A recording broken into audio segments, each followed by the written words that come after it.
All right, you guys, in this video, I am going to be talking about multiplying fractions.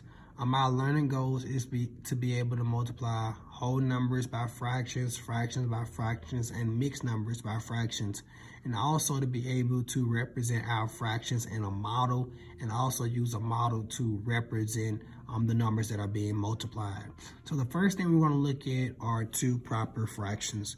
And our job today is we're going to model these fractions inside of a model and determine the product. So when we are multiplying fractions using a model, we only need one rectangle for our model, and we're going to put both fractions into that model.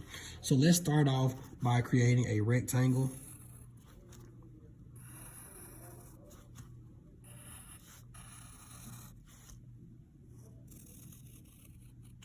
Now, that's my rectangle. Our job is now to put 3/4 inside of that rectangle and 1/5 also inside that rectangle. Since we have two fractions, we want to represent those fractions in the model two different ways. And what I mean by that is your first fraction, you want to put it in your model vertically. The second fraction, you want to put it in the model horizontally. So the first fraction is 3/4. So I need to split my model into fourths. And the way I'll do that is draw 3 lines, which will split it into fourths. 1, 2, 3. And then I need to shade 3 of those 4. I'm actually going to use an expo marker to shade that in. 1, 2, 3. 3 of the 4. Now, I want to do 1/5, but I want to go horizontally. So I'm going to split it into fifths horizontally by drawing 4 lines. 1, 2, 3, 4.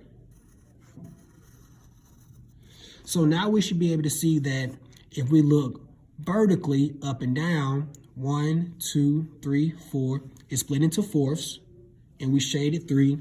And the next one, if we look horizontally, we see it is split into fifths. 1 group, 2, 3, 4, 5. And now I'm going to draw X's to represent my 1/5, and I'm going left to right.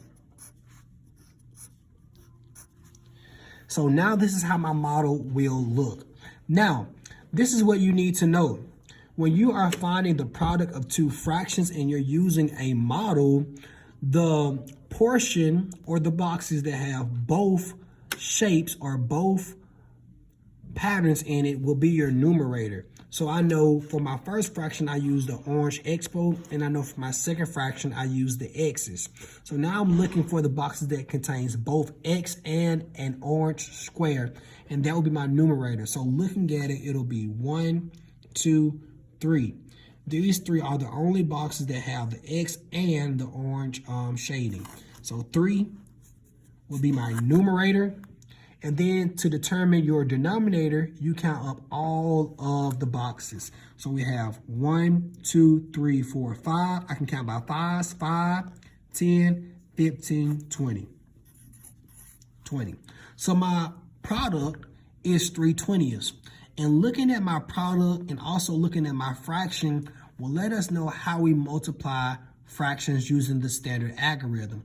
An algorithm is just a process that will always get you your answer. To get your answer when you're multiplying fractions, you simply multiply your numerator times your numerator. 3 times 1 will give me 3. Your denominator times your denominator. 4 times 5 will give me 20. So that answer will be 3/20. Now, the second thing we're going to do is we're going to look at a model that's already drawn out. And our job is to figure out what was the equation that got us this model. So the way you want to do this is you got to figure out what's your two fractions. So you have to look at this model vertically, figure out what it's split into, and that'll be your denominator, and figure out how many are shaded vertically. That's your numerator. And do the same thing horizontally. Figure out how it's split horizontally, and then figure out how many are shaded horizontally, and that'll be your other fraction. So let's look vertically first. Vertically is up and down. So if I'm looking at up and down, I can see that's one group, that's two groups, that's three, that's four, that's five. So my denominator to my first fraction is a 5. And then how many are shaded up and down? I can see that's one group shaded, that's two groups shaded. So my first fraction would be 2/5. Now I'm going to do the same, but I'm looking left and right. I need to figure out how many groups do we have in all.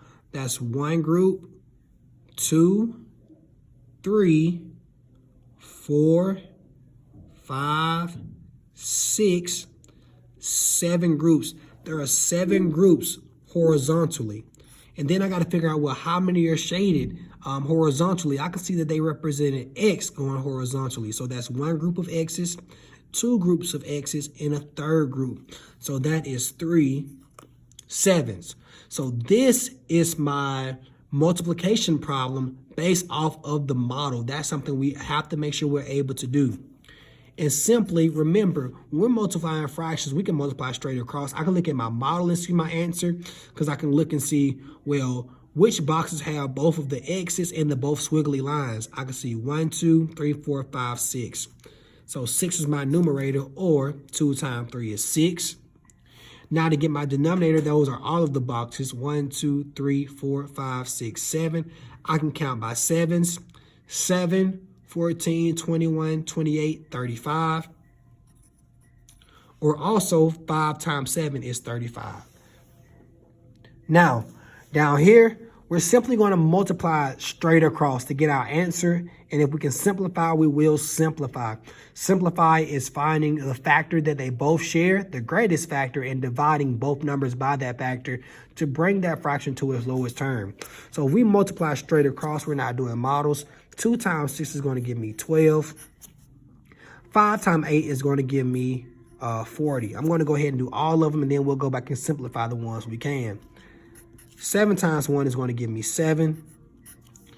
8 times 3 is going to give me 24. Last but not least, 5 times 3 is going to give me 15. 9 times 5 is going to give me 45. Now I'm going to go back to the top and see if that can be simplified. First, I know this can be simplified because both of my numbers are even, which means I can always divide by 2, but I want to think about what's the largest factor that they both share. Off the top of my head, I think the largest factor they both share will be 4. So I'm going to divide both of those numbers by 4 and see if that's my final answer. 12 divided by 4 is going to give me a 3. 40 divided by 4 is going to give me a 10. I know that this is the simplified fraction because the only factors that a 3 and a 10 share are 1. 1 times 3, 1, 2, and a 5, and a 10. They don't share any more factors, so I can't divide that anymore. Remember, when you're simplifying, you're looking for the factors that they both share. And when they only share the factor of 1, it's simplified. If I think about the factors of 7 and 24, I know that's already simplified because the factors of 7 are 1 and 7, and the factors of 24, if I just think about it, 7 times nothing will give me 24. So I know that's simplified. If I look at 15 and 45, you can look at that. Some of you may think the largest factor is 5. But if I can count by 15s, I know 15 plus 15 is 30 plus another 15 is 45. So I can divide both of these numbers by 15, and it will simplify my fraction. 15 divided by 15 is 1. 45 divided by 15 is going to give me 3. So I also know that is simplified because the only factors they share, the only factors of 1 are 1, the only factors of 3 are 1 and 3, and a fraction is simplified when they only share a factor of 1. So that's what we're working on this week. Your job is to be able to receive 2 fractions and model those fractions. Also, receive a model and write out the multiplication problem. Also, to simplify fractions. In the next video, I'll go over how to multiply mixed numbers.